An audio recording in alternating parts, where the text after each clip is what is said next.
Carroll was able to accept such a variety of situations. For example, in the book, Wait for a Shuswap, First Nations people would just accept him just like that, because he would put no barriers. Undoubtedly, he must have attended a wake among the Shuswap people. It is nighttime. They are enfolded in night with a ritual campfire, a womb-like shape. And when you look into it, he is dealing with the great womb of life that we all come from. It is a most magical picture. And I think when you scratch the surface of Carroll, there is behind him the enormous cultural integration.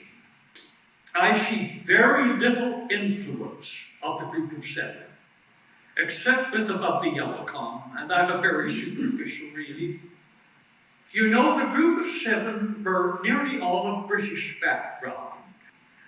But Carroll, I would say, he is possibly the only painter of landscape in BC that we've had who has painted from the tradition of the German Expressionists as the radical rendering and emphasis given to form and color in the interest of intensity of expression.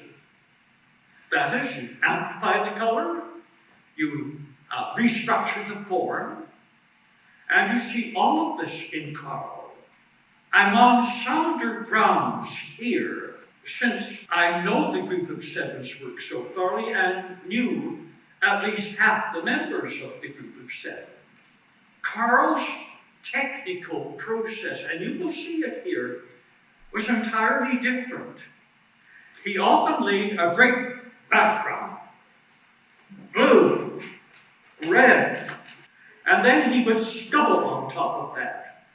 Wet stubble, dry stubble, other ways of working on top of that.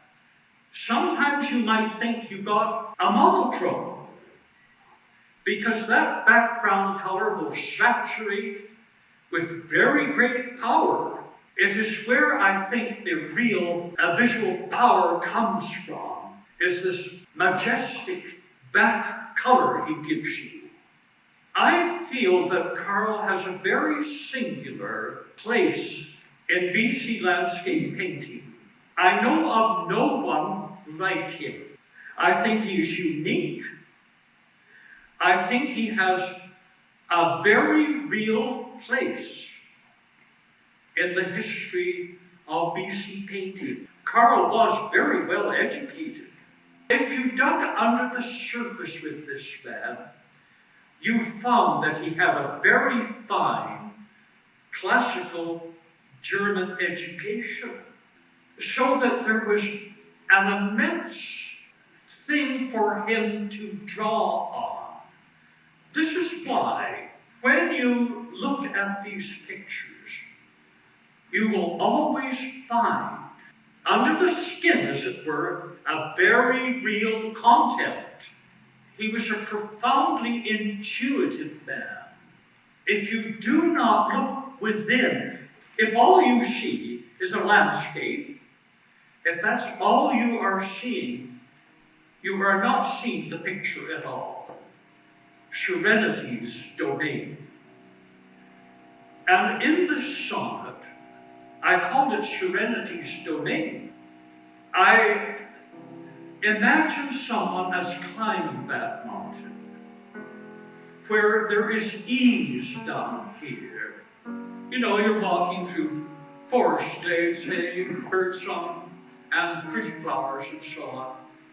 But you come up to where it's stiffer.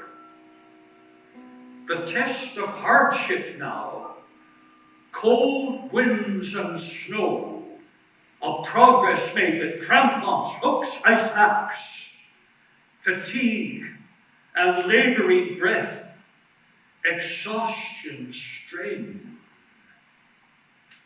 The summit reached, The climber leaves below each lesser thing that from his peace detracts.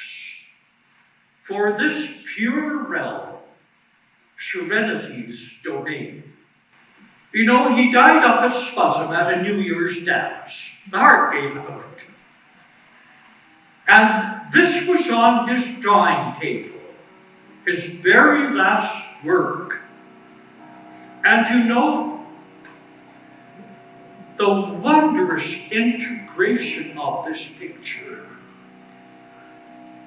is all at a marvelous level of harmony, of unity, of peace with itself, of integration.